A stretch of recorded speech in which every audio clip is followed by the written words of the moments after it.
General Colin Powell is the sort of American public figure who offers a lot of politicians a lot of political cover. There's not a lot of risk, especially if you're a Republican, to saying, I'm with General Powell on this or that subject. And so it has been regarding the military's don't ask, don't tell policy. Back in 1993, General Powell was opposed to gay people serving openly in the military. And as chairman of the Joint Chiefs of Staff, he persuaded Congress and the Clinton administration to adopt the don't ask, don't tell policy. At the 1993 Senate Armed Services Committee hearings on gays in the military, General Powell said that there are, quote, those of us who believe that the presence of open homosexuality would have an unacceptable, detrimental, and disruptive impact on the cohesion, morale, and esprit of the armed forces. I also know that this is not the end of the matter. The debate will continue. I also don't pretend to know where the nation will be on this issue years in the future. As recently as last summer, politicians as seasoned and mavericky as Senator John McCain were using General Powell's position to justify their own.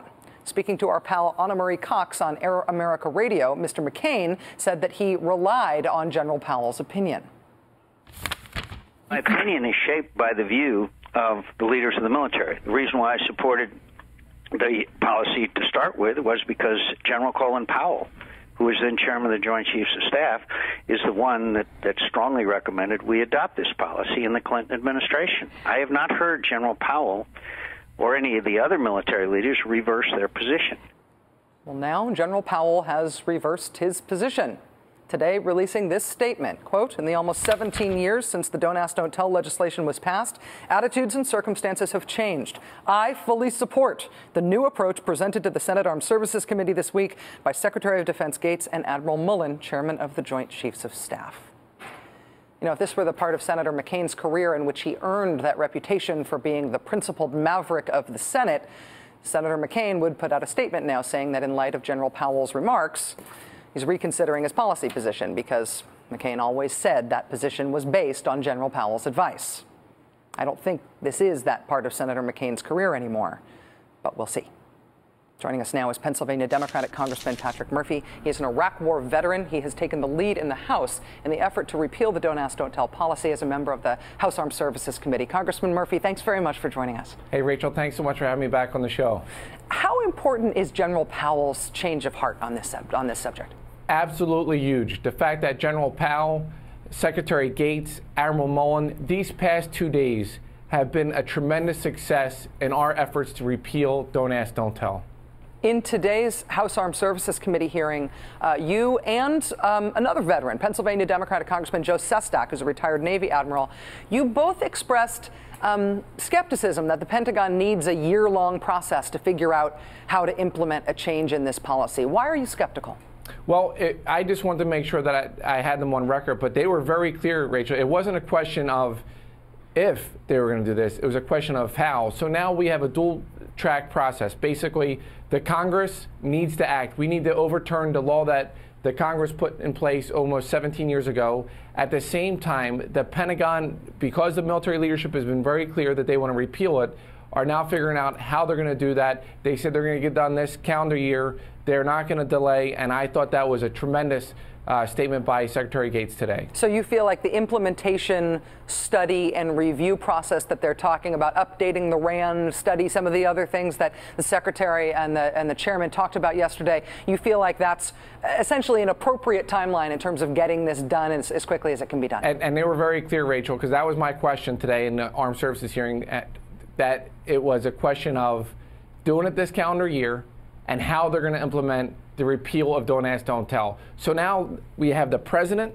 we have the top military leadership of our country, and now it is time for the Congress to act, to do the right thing, to stand up for those men and women that are willing to take a bullet for our country to defend us, to allow them to serve openly. When we last talked about your bill to repeal Don't Ask, Don't Tell in the House, it was very memorable. You said that your strategy was to personally, individually, you yourself lobby every single member of the House on the matter. I got to ask how it's going. It's going great. Since the last time I was on, we got 35 new members of Congress to be co-sponsors of this bill. So now we're up to 187 co-sponsors. I have about 24 more folks in the Congress that said they're going to vote for it if it comes up for a vote, and we're working every day to get even more, and we will have the votes when it comes up for a vote this year. It feels to me right now, as opposed to 1993, that the opposition on this is a little incoherent, that they're a little confused. And I don't think that's wishful thinking because of how everybody knows I feel about this policy. It just seems to me like it's unsustainable now for opponents of repealing this policy to say that they're on the military's side while they're siding against Admiral Mullen and General Powell and General Shalikashvili. Do you have a sense of what you're up against, about what the strategy is on the other side of this now? They're going to throw everything at us. And, you know, Bobby Kennedy once said that change has enemies and change is hard. So I am not taking anything for granted, even though we have the past two chairmen of the Joint Chiefs of Staff, well, two former ones, Shalikashvili, Colin Powell, and now the current one, Admiral Mullen, and the Secretary of Defense, and the Commander-in-Chief, and frankly, the American public. I am not taking anything for granted. We need to make sure that we get this done this year. We act with a sense of urgency. There are so many heroes that are serving right now in our armed services that are one day or 1 month away from being turned in because they happen to be gay. Not for any type of sexual misconduct, but just because they're gay. It's wrong. It hurts our national security, and that's why we need to change it. Iraq War veteran and Pennsylvania Democratic Congressman Patrick Murphy, you've been a real champion on this issue, and we are grateful that you make the time to talk to us about it. It's a real pleasure. Thank you. Thanks, Rachel. Thanks so much.